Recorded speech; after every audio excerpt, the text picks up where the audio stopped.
Daily tricky current affair की series है 26 जून की डेली पूरी कंप्लीट करंट अफेयर को हम ट्रिक के माध्यम से कवर करेंगे। तो हमारा पहला क्वेश्चन है, अंतर्राष्ट्रीय नाविक दिवस कब मनाया जाता है? तो ये मनाया जाता है हमारा 25 जून को। कैसे याद करेंगे? नाविक का काम होता है नाव चलाना, राइट। नाव जो वो चलाता है तो आपने देखा होगा उसके पास 2 चप्पू होते हैं, एक इस साइड एक उस साइड, ठीक है। तो 2 चप्पू होते हैं, यानी 2 से 2 हो गए, राइट। अब नाविक में कितने अल्फाबेट हैं? 3, और 2 नए हो गए तो यानी 5। और नाव में नाविक कौन है? एक व्यक्ति है, जन है, तो जून, 25 जून। अगला क्वेश्चन है, भारत ने कहाँ VISRSAM या सरसाम सतह से हवा में मार करने वाली मिसाइल का सफल परीक्षण किया है? तो ये किया ओडिशा में। कैसे याद करेंगे? पहले तो हमें ये पता हो कि VISRSAM जो है वो है कौन सी, कहाँ पे, कहाँ सतह पे सतह है, सतह से हवा है, हवा ऐसे कौन सी मारक क्षमता वाली मिसाइल है। तो हम देखेंगे इसमें लिखा हुआ है SRSAM, जिसको हम सही से पढ़े तो सरसाम। सरसाम, सर, अगर सर मतलब हमारे जो सर है, मतलब खोपड़ा टाइप का। तो हम सभी जानते हैं कि सरसाम, अगर दिन में अगर हम अपना सर ऊपर करना चाहें, क्या कर सकते हैं? नहीं, सूर्य की रोशनी नहीं कर सकते, लेकिन शाम में हम ऐसा कर सकते हैं। तो नहीं, सर हम ऊपर कर सकते हैं, जैसा हमारा है उससे ज़्यादा ऊपर कर सकते हैं। तो यानी कि हमारा बेस यानी सतह से हवा की ओर, यानी ऊपर की ओर, हवा ऊपर ही चलती है, तो हम ऐसा कर सकते हैं। दूसरा ये है कि ये कहाँ से, क्या मेनली सभी जो मिसाइल वगैरह हैं ये सब जो होते हैं वो हमारा उड़ीसा से, व्हीलर द्वीप से ही होते हैं, जो कलाम सर के नाम से है, लेकिन फिर भी अगर हम नाम आए तो हम याद होना चाहिए। तो सरसाम, इसमें एक वर्ड है सर, हम ओडिशा को ओढ़नी से ही याद करवाते हैं। ओढ़नी यानी दुपट्टा, लड़कियां जो होती हैं वो सर पे क्या डालती हैं? दुपट्टा डालती हैं, ओढ़नी डालती हैं, यानी ओढ़नी। तो सर की बात आई है तो हम ओडिशा इजीली याद कर सकते हैं।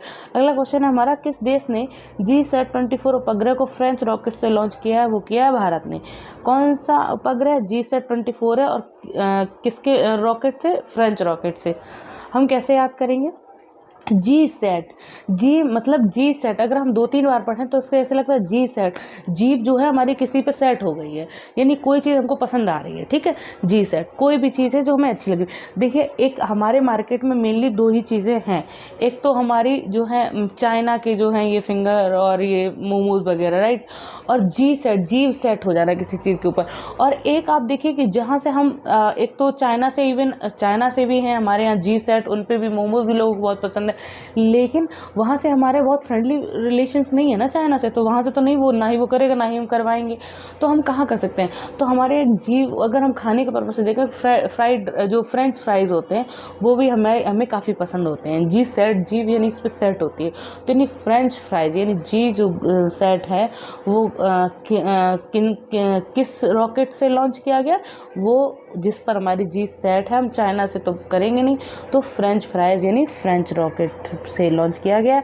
अगला क्वेश्चन है, अंतरिक्ष स्टार्टअप पारिस्थितिकी तंत्र पर एक राष्ट्रीय सम्मेलन का उद्घाटन कहाँ हुआ? तो ये हुआ न्यू दिल्ली में। कैसे याद करेंगे? सबसे पहली बात है कि राष्ट्रीय की बात आई है तो हम राजधानी पे ही ध्यान जाएंगे कि दिल्ली, लेकिन और अगर इसे बेहतर याद इसे और करना चाहें क्लियर, तो पारिस्थितिकी तंत्र की बात की गई है। आपको पता हो दीपावली वगैरह होती है तो इतना पॉल्यूशन दिल्ली में हो जाता है, इतना पॉल्यूशन दिल्ली में होता है कि वहाँ पे अलग अलग मशीनरी लगानी पड़ती हैं पॉल्यूशन को कम करने के लिए। लोग धुंध में देख नहीं पाते हैं, ये प्रॉब्लम होती है, इतने एक्सीडेंट होते हैं, इन सब चीज़ों का इतना माहौल ख़राब होता है। तो पारिस्थितिक, एक तो राष्ट्रीय वैसे भी दिल्ली, और पारिस्थितिकी तंत्र की बात करो तो सबसे ज़्यादा वैसे भी दिल्ली में खराब रहता है, तो दिल्ली। अगला क्वेश्चन है, किस देश की सीनेट ने गन कंट्रोल विधेयक पारित किया? तो ये किया अमेरिका ने। कुछ दिन पहले हमने आपको पढ़ा था हैंड गन बैन जो किया है वो किस देश ने किया है? तो ये किया था कनाडा ने। कैसे याद किया था हमने कि हाँ, हैंड मतलब हाथ, और गन, एक तो गुन माने होता है जो चोर चक्के टाइप के बदमाश होते हैं, तो अगर जहाँ पे चोर चक्के बदमाश है तो वो तो जगह कवाड़ा हो ही जानी है, तो कनाडा।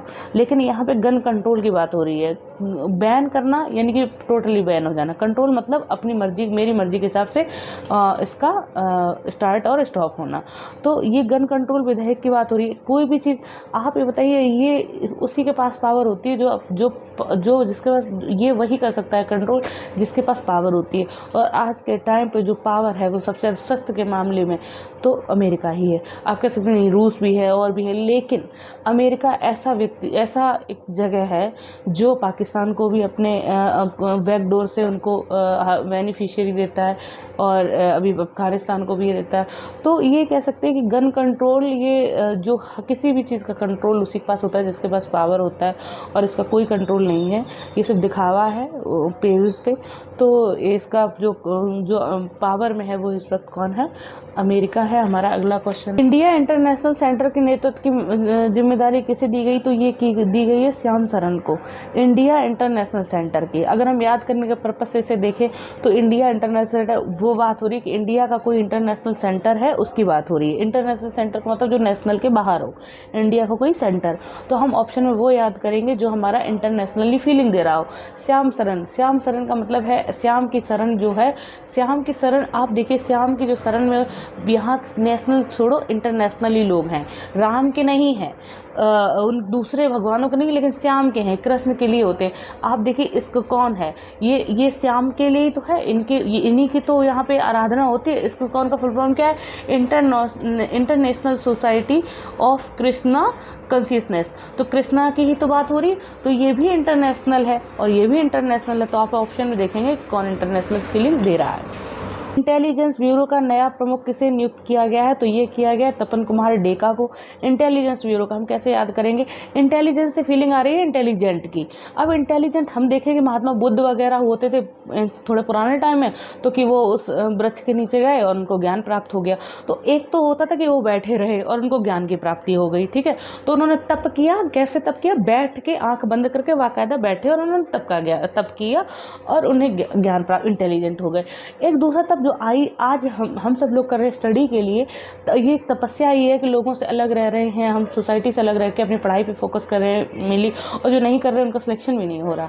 तो मेनली हम ये बताने की कोशिश कर रहे हैं कि तप, यानी कि जो तप करता है वही इंटेलिजेंट होता है। तो ऑप्शन में भी तपन कुमार डेका। अगला क्वेश्चन है, किस देश ने 3 नए रेमार्ट सैटेलाइट्स को लॉन्च किया है? तो ये किया है चीन ने, 3 नए रेमार्ट सैटेलाइट। तो हम रेमार्ट से ही पता करें, रेमार्ट में 3 अल्फाबेट हैं तो 3 किए गए, ठीक है। हम इसे याद कैसे कर सकते हैं? मार्ट, इसमें देखेंगे मार्ट क्या होता है? हमारे ट्रेड मार्ट होते हैं और भी मार्केट होते हैं। मार्ट का क्या मतलब होता है? जहाँ पे हम मार्केटिंग होती है, जहाँ खरीदते हो वो मार्ट होती है। आप कहीं पे भी खरीदने जाइए, सबसे ज़्यादा आपके मार्केट में जो माल मिलेगा वो कहाँ का मिलेगा? सामान जो मिलेगी वो चाइना का मिलेगा, यानी चीन। तो रेमार्ट यानी किसने सैटेलाइट कहाँ लॉन्च की? चीन ने। अगला क्वेश्चन, कौन सा राज्य या राज्य कर्मचारियों के लिए मेडिसेप या MEDISEP योजना शुरू की गई? तो ये की है कि केरल ने। मेडिसेप का फुल फॉर्म देखेंगे तो इसका फुल फॉर्म है medical insurance for state employees and pensioners. तो हम इसे कैसे याद कर सकते हैं कि मेडी से पढ़ेंगे तो उसी से मेडिकल की फीलिंग आ रही है, राइट। तो इससे तो गलत होना नहीं है, लेकिन मेडिकल की बात आई तो यानी कि थोड़ी स्टडी, थोड़ा सा हायर एजुकेशन टाइप का बात आ गई, नॉर्मल चीज़ों से उठ के। तो अगर हायर की बात हुई है, थोड़ी स्किल रिलेटेड, मेडिकल से रिलेटेड, पढ़ाई लिखाई से रिलेटेड बात हुई है, तो वही राज्य करेगा जो सबसे ज़्यादा पढ़ा लिखा होगा। तो हम साक्षरता के माध्यम से देखें तो केरल हम सबसे आगे है। तो ये किस राज्य ने योजना शुरू की है? केरल ने की है। अगला क्वेश्चन है हमारा, BSE का नया अध्यक्ष किसे नियुक्त किया गया? तो ये किया गया है SS मुद्रा को। BSE का नया SS मुद्रा, BSE का full form Bombay stock exchange. Stock exchange में दिन भर बातें मुद्रा की ही होती है, सोना ले लो, मुद्रा ले लो, मुद्रा पे यानी पैसे से मुद्रा, और इनका नाम भी मुद्रा से ही है, ठीक है। तो इसमें तो कुछ भी याद करने की जैसे संदेह है नहीं। अगला क्वेश्चन है, राष्ट्रीय MSME पुरस्कार 2022 में किसे प्रथम पुरस्कार से सम्मानित किया गया? तो ये किया गया ओडिशा को। MSME का फुल फॉर्म जो होता है वो होता है micro small medium manufacturing enterprises. तो ये जो होते हैं लघु उद्योग होते हैं, और अगर हम लघु उद्योग की बात करें इसमें प्रथम पुरस्कार जीतने की, तो मेनली ये लघु उद्योग होते हैं, इसमें रूरल एरिया के लोग ज़्यादा से ज़्यादा लोग जुड़े होते हैं। आप देखिए कि एक आप हायर क्लास में जाइए, हायर क्लास का मतलब है थोड़ा शहर सिटी में जाइए, तो वहाँ पे जो गर्ल्स काम कर रही हैं वो मेनली काम कर रही हैं, या पर्सन जो जेंट्स काम कर रहे हैं वो कोट पैंट में काम कर रहे हैं, राइट। ये एक थोड़ा क्लासी। और जो हमारे लघु उद्योग है वहाँ हमारी जो फीमेल्स या वो हैं वो ऐसे जैसे वो अपने कल्चर में रह के दुपट्टा वगैरह सर पे डाल के तभी काम करते हैं, ठीक है। तो यानी कि ओडिशा में वैसे ओढ़ने से ही याद करते हैं। तो ये लघु उद्योगों में लोग मेनली कैसे काम करते हैं? ओडिशा यानी ओढ़ के, और उनके उद्योग भी कुछ ऐसे ही होते हैं, वैसे ही उन्हें सर ढकना पड़ता है। अगला क्वेश्चन है, उद्योग का मतलब थोड़े से गंदा टाइप का सर होता है, इस वजह से। अगला क्वेश्चन है, गरुड़ एयरोस्पेस कहाँ अपना पहला एयरोस्पेस प्लांट स्थापित करने जा रहा है? तो ये करने जा रहा है मलेशिया में। कुछ दिन पहले हमने एक ब्रांड एम्बेसडर की ट्रिप बनाई थी, तो उसमें हमने बताया था गरुड़ एयरोस्पेस के ब्रांड एम्बेसडर कौन है, तो वो धोनी थे। कैसे याद कराया था कि गरुड़ किसकी सवारी है? गरुड़ की सवारी कौन करता है? विष्णु भगवान। और विष्णु भगवान की पत्नी कौन है? लक्ष्मी। और लक्ष्मी के नाम से ही, लक्ष्मी का काम है धन की देना, और धन के नाम से किसका नाम है? तो धोनी। तो लेकिन अब यहाँ हो रहा है कि इन्होंने एक प्लांट स्थापित कहाँ किया है? मलेशिया, सिया। आपने देखा मलेशिया को हमने सिया से ही याद करा है, सिया मतलब सीता।